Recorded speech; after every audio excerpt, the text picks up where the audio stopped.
me ask you something.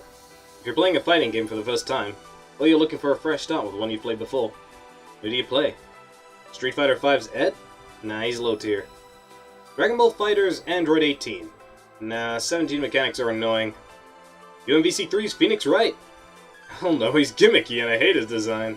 I don't really, but for the purposes of this video. For most of you, you might think that picking a character is easy. You just roll with whoever's good or whoever appeals to you.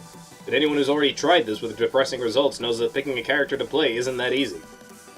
Before we identify good ways to select a character, we should probably go over bad ways first. Because opening up with the right ways of doing something doesn't always address why other ways are incorrect. And in most cases, they probably won't always be.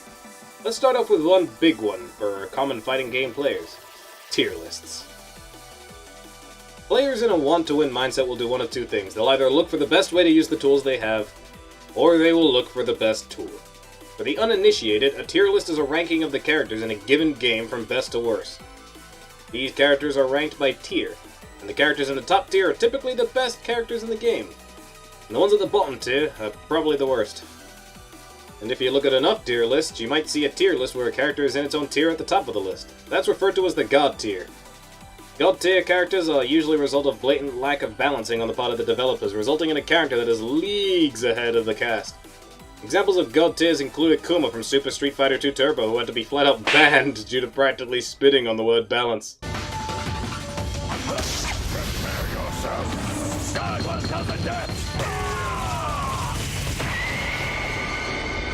On the opposite end of the spectrum, you sometimes have characters at the bottom of the tier list, also alone. No, that isn't a preference choice of where the God tier should go. These are garbage tier characters. As the opposite of the God tiers, these are characters who are awful on a fundamental level, often due to simply being joke characters who are designed that way. Or they have a single flaw that is exploitable by every other member of the cast. But now that you know what a tier list is, allow me to educate you on why you should throw them in the trash along with a lit lighter. Tier lists as they are will an interesting reference point to see the current strength of characters fail at two things. The first is context. A character can be high or low in a tier list, but the reasons why are completely absent from the tier list themselves. Oftentimes you can pick a top tier character and flop immensely because you won't know why the character is top tier. The second is the gap between tiers. Tier lists do a very good job at making it seem like a hierarchy of power from strongest to weakest, but the gaps that separate the tiers are in fact way closer than they first appear. The gaps are oftentimes really small, and it's usually just small details that make them higher or lower on the tier list. There's a reason why top players, even the ones that pump out tier lists, will very strongly suggest to play whoever you want to play. Because these tier lists are meant to be results-based information, not a tool to decide who you should be playing. Man, that was our lengthy rant about tier lists. Well, if you're still here, time for this little trooper to keep on trooping. The next section I'll go over will be appearance. This is more of a trap for newer players than it is for more educated ones. Those with an inflexible playstyle will probably find themselves struggling with this at some point as well. I tell you, there's nothing more fun than loading up a game and picking the character that appeals the most to you, choke through the arcade or online up for a bit, and then feel really confused when the character for the most part feels really stiff. I'm gonna call this player-character dissonance because it's a lack of harmony between the player and the character being played. People have playstyles that define their identity. This identity can be flexible, but each person has a preferred way to play. The sad reality is that you don't get to decide how that playstyle is represented in the game you're playing. And this is why it's important to carefully select the game, as well as the character you're playing in it. The stiffness you're feeling is a result of hitting the limits of what you're trying to do with the character. An example for me would be the first time I ever played a Blazblue game. The character I immediately darted for was good old Hakumen. However, my personal playstyle takes the form of a hyper-aggressive identity, meaning I'm going to benefit most from playing a rushdown character. Now, if you're a Hakumen player, you probably already spotted the problem with this. Hakumen is a defensive character with a strong punish game, resulting in an explosive damage output.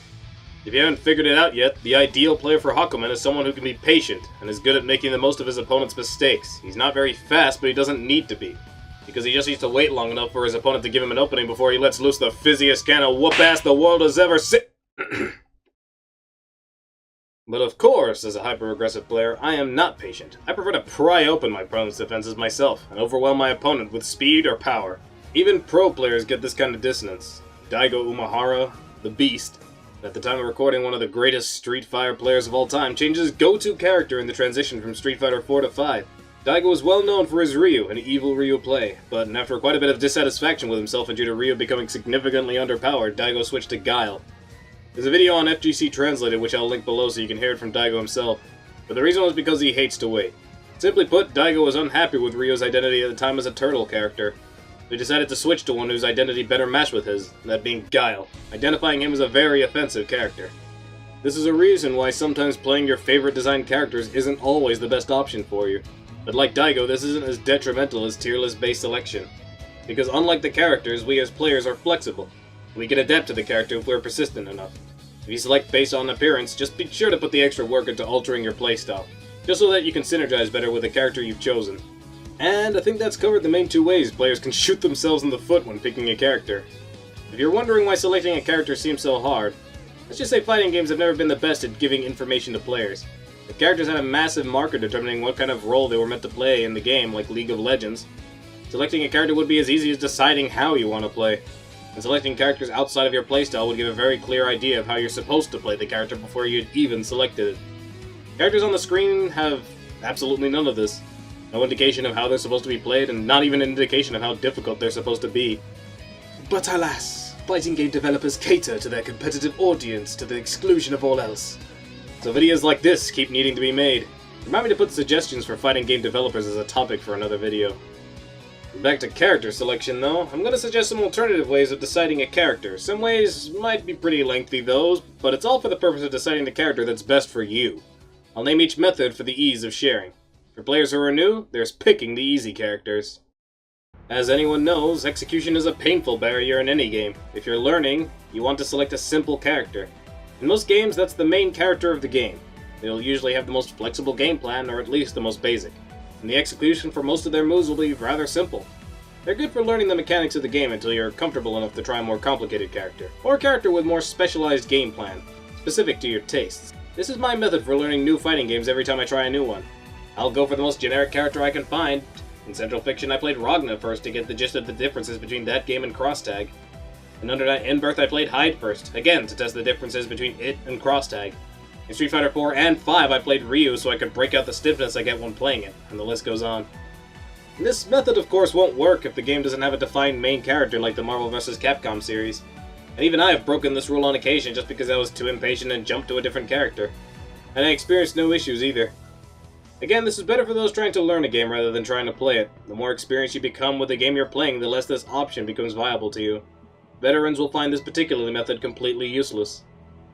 But for those with a little more time on their hands, you can go with the more thorough method of trying every character at least once. This one should be obvious as to why this is good. You get a feel for each character and you're able to make a decision based on how you feel for each character.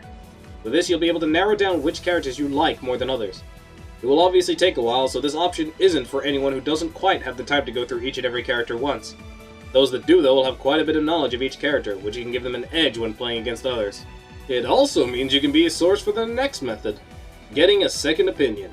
Some people don't have the initiative or the time to check every character for the one that feels right, and not everyone is content with just settling for a small subset of easy characters. So if all of the above hasn't worked out for you, there's only one other surefire way to figure out who might be best for you. Ask someone else. Bear in mind this is for the purposes of picking the character that fits your playstyle best. If you're unfamiliar with the game, you'll need to do some research into what playstyle each character fits into. Taking to the internet is a good way to figure that out, and if you're still lost, just ask a friend who also plays, provided you have friends. In my experience, other people have a better general idea of us than we do ourselves, meaning they can make more accurate decisions to decide what characters fit us than we can. The other reason why asking someone else is significantly easier than picking ourselves is because of overchoice. Overchoice, or choice overload, is basically what happens when you have a lot of time and a lot of options to select from.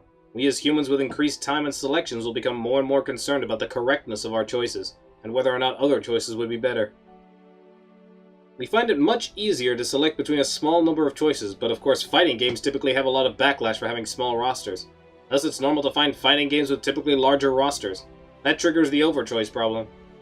However, it's notable that overchoice only occurs when you're selecting for yourself. Overchoice does not occur when you're selecting for someone else. In fact, the opposite effect tends to happen. We're happier selecting for someone else when we have an abundance of choices.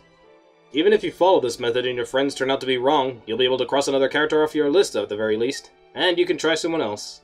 To conclude, there's no shortcut to being the very best you can be. That includes with character selection. Don't use a tier list, and if you pick by appearance, be prepared to shift your playstyle drastically to suit your selection. Pick someone simple if you're trying to learn the game before selecting the correct character for you. and take time going through each character to get the one that feels right, or get a second opinion via friends, or search out which playstyle suits yours best on the internet. These are the methods to get the character with the right playstyle. Hey guys, it's me again with another fighting game video. Hope you didn't miss me too much. I was busy doing my exams, but I'm back with some more videos. You got any topics you want me to cover concerning fighting games, or just anything relatively interesting, then I'm more than happy to cover it. Till then, I'll see you next round.